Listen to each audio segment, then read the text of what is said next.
Northrop Grumman begins production of E-2D Advanced Hawkeye aircraft for French Navy. Northrop Grumman Corporation has officially commenced production of the first E-2D Advanced Hawkeye aircraft for the French Navy.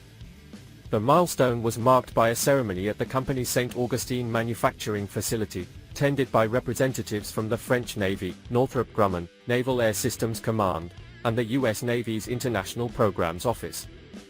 This event signals France's progress towards integrating the world's leading airborne command and control platform into its fleet. Northrop Grumman is contracted to deliver 3 E-2D Advanced Hawkeyes, with the first aircraft expected in 2027.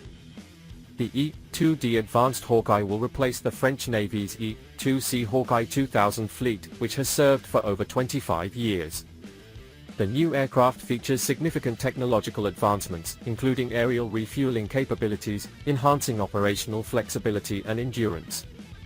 "Our partnership with France goes back over 25 years, said Janice Silch, Northrop Grumman's Vice President for Multi-Domain Command and Control Programs. "We are proud to have supported the French Navy with the Hawkeye 2000, and we look forward to providing a generational leap in decision dominance with the E-2D Advanced Hawkeye."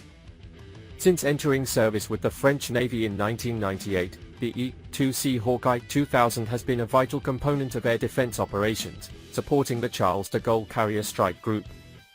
France remains the only country, apart from the US, to operate these aircraft from an aircraft carrier, demonstrating a long-standing and robust interoperability between the two nations' naval forces. The E-2D Advanced Hawkeye represents the latest evolution in Northrop Grumman's airborne early warning and control aircraft,